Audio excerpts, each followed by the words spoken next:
Halo, assalamualaikum warahmatullahi wabarakatuh. Nahmaduhu wa nusalli ala rasulil karim. Halo teman-teman penonton setia channel Asbab saja. Semoga tetap dalam keadaan sehat, kaya raya, dan bahagia.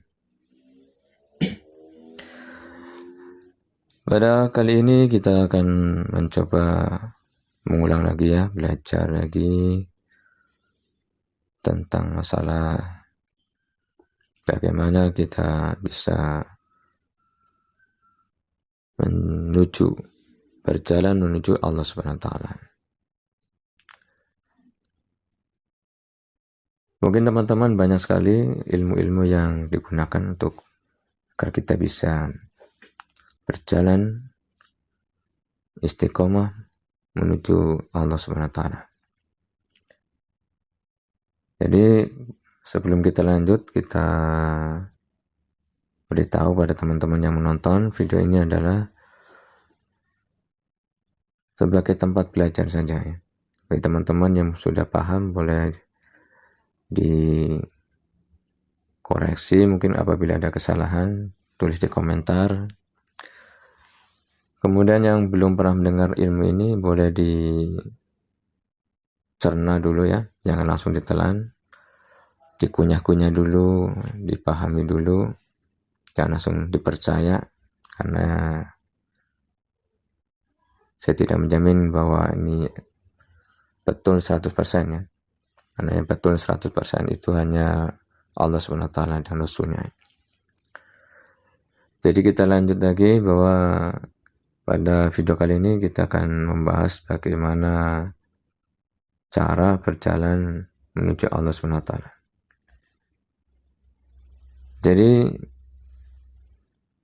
sebetulnya kita berasal daripada Allah SWT dan akan kembali kepada Allah SWT.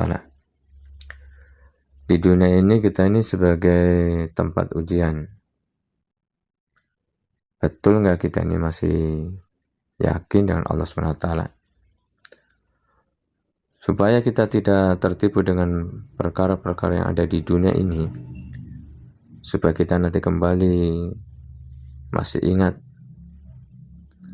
kepada Allah SWT yang sesungguhnya, bukan hanya sekedar nama saja, maka kita perlu ada ilmu-ilmu yang perlu kita kuasai. Kalau ulama-ulama mazhab seperti Imam Hanafi, Imam Maliki, Imam Hambali, Imam Syafi'i, mereka sepakat ada 4 ilmu yang harus dikuasai agar kita bisa menuju kepada Allah Subhanahu wa taala. Yang pertama adalah ilmu syariat. Yang kedua ilmu tarekat. Yang ketiga ilmu hakikat. Yang keempat ilmu ma'rifat. Pada umumnya kita ini, khususnya orang-orang yang Islam, karena berasal dari keluarga Islam, biasanya jalurnya adalah yang pertama adalah syariat. Syariat dikenalkan dengan ibadah-ibadah ya. Suruh syahadat dulu, kemudian sholat, puasa, zakat, dan haji. Biasanya seperti itu ya. Kemudian apabila orang-orang yang sudah Islam ini tidak mau belajar lagi ya, hanya setakat di syariat saja. Ini biasanya mengenal Tuhan, mengenal Allah hanya sekedar nama saja. Yakin Allah ini adalah Tuhan itu hanya ya katanya saja. Ya kata ulama ya, kata Al-Qur'an, kata hadis, bahwa Tuhan itu adalah Allah SWT. Namanya Allah SWT. Itu kalau hanya menguasai ilmu syariat saja. Tetapi apabila dia mau mempelajari lagi ilmu tarekat, ilmu hakikat, ma'rifat, maka akan terbuka biasanya. Terbuka rahasia siapa yang punya nama Allah SWT. Tetapi ada sebagian juga orang-orang yang ketika berjalan menuju Allah ini mendapat ilmu ma'rifat dulu. Ya. Pada zaman permulaan Islam ini yang diberikan oleh baginda Rasulullah SAW ilmunya adalah ilmu ma'rifat, pengenalan tentang Allah SWT, dikenalkan tentang siapa yang menciptakan, siapa yang memberi rezeki, siapa yang menghidupkan, siapa yang mematikan. Nah, hanya satu Tuhan, yaitu Allah, yang punya nama Allah. Setelah beberapa tahun baru diperintahkan sholat, ya, puasa, haji, ya, seperti itu, dan seterusnya. Jadi teman-teman ini kita ya harus menguasai ilmu ini ya. Mungkin ada pertanyaan, apakah betul ada ilmu ma'rifat pada zaman Rasulullah? Ilmu hakikat, ilmu tarekat, apakah ada?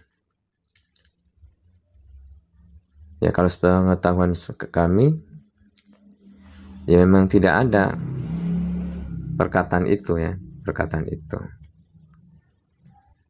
Ini tidak betul 100% ya, teman-teman jangan percaya dulu. Tapi menurut kami adalah baginda Rasulullah SAW mengajarkan ilmu kepada para sahabat itu ya tidak ada namanya, diajarkan aja.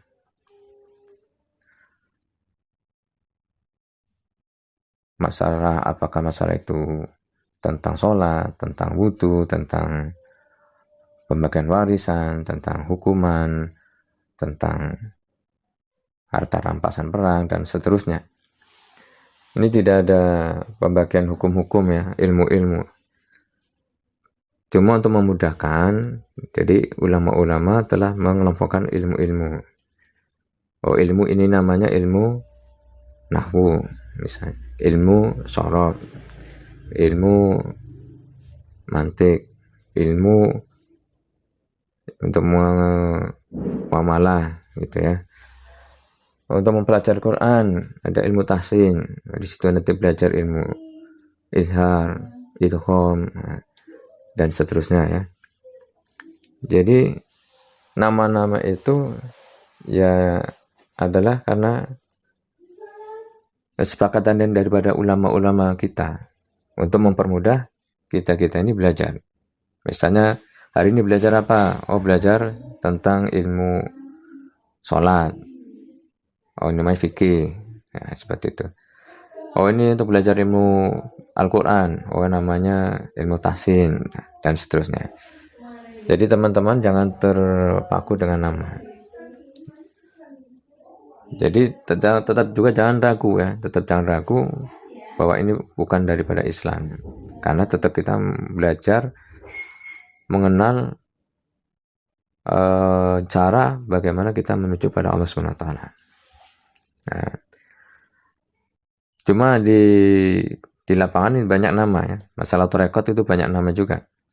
Nama-nama seperti Naqsabandiyah, Tijaniyah, Syadziliyah ya, dan seterusnya.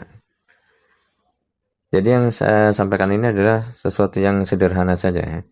Sederhana saja bahwa kita ini harus menggunakan keempat ilmu itu ketika kita beribadah pada Allah SWT.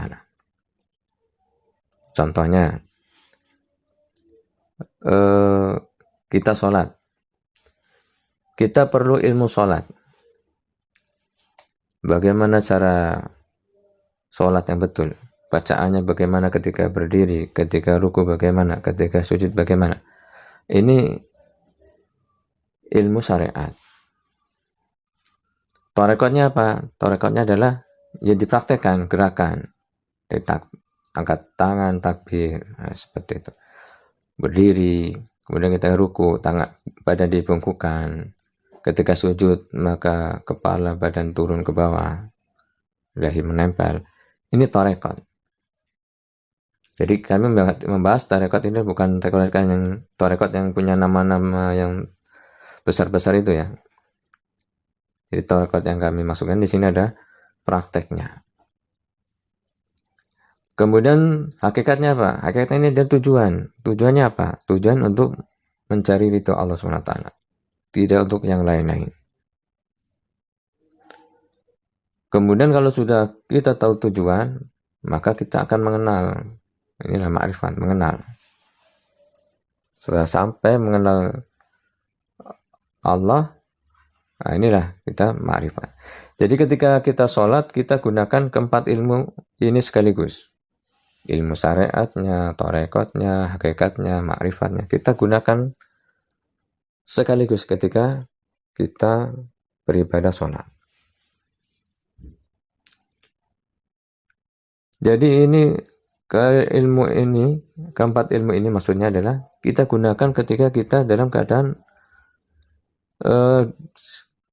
berdiri, berbaring, duduk, seperti itu. Jadi misalnya ibu-ibu ini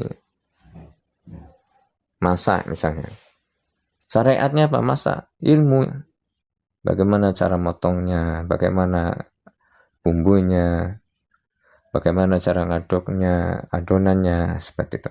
Setelah tarekatnya apa? Dipraktekkan. Prakteknya.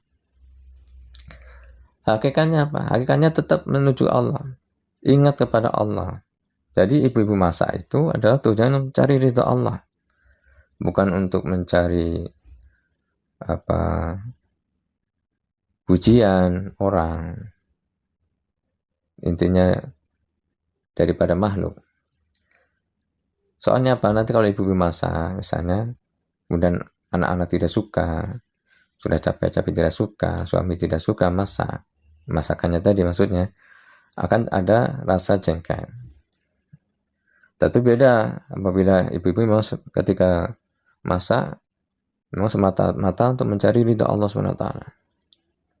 Ini akan beda rasanya nanti. Jadi apabila dipraktekkan itu nanti akan mulai mengenal. Ternyata ilmunya yang didapatkan ketika kita masak, ilmu datang dari Allah. Mengaduk sayur, itu ada kekuatan dari Allah. Motong cabai, motong bawang, itu ada kekuatan dari Allah SWT. Jadi, walaupun ibu-ibu masak, nanti akan juga sampai menuju kepada Allah SWT apabila menggunakan keempat ilmu ini. Ilmu syariat, tarekat, hakikat, dan ma'rifat. Jadi, betulnya simpel. Kita yang simpel-simpel aja ya. Jadi saya sampaikan ini karena bukan ustadz ya, bukan kiai. Ya kami sampaikan supaya mudah. Tidak terlalu membuat kita susah.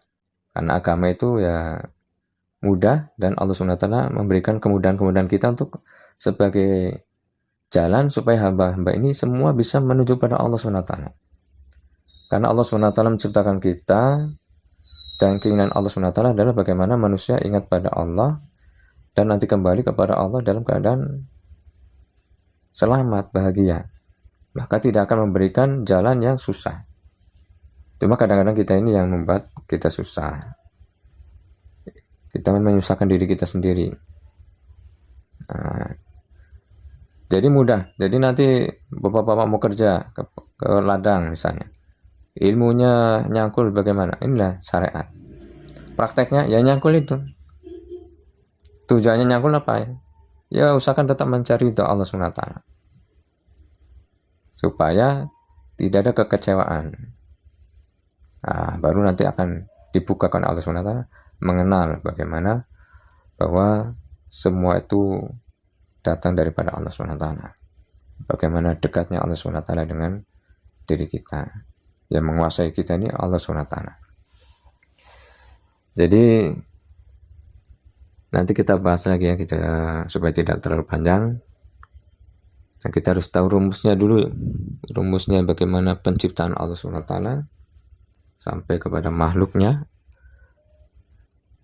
Jadi ketika kita kembali pada Allah, maka kita lewat jalur-jalurnya tadi, supaya tidak melenceng kemana-mana. Jika ada yang kurang paham, boleh diulang atau ditanyakan di komentar, atau mungkin ada tambahan-tambahan yang bisa membuat kita menjadi semakin dekat dengan Allah, boleh ditambahkan di komentar. Bisa agar supaya apa? Supaya kita sama-sama belajar, sama-sama kita bisa mengisi sisa umur kita dengan kebaikan-kebaikan, dan mudah-mudahan juga menjadi ilmu yang bermanfaat, ilmu jariah, menjadi amal jariah ya, amal yang mengalir terus karena teman-teman menularkan ilmu di kolom komentar ya. Oke, itu saja persembahan video kali ini. Insyaallah mudah-mudahan kita akan jumpa lagi di video berikutnya. Semoga tetap sehat, kaya raya, dan bahagia. Assalamualaikum warahmatullahi wabarakatuh.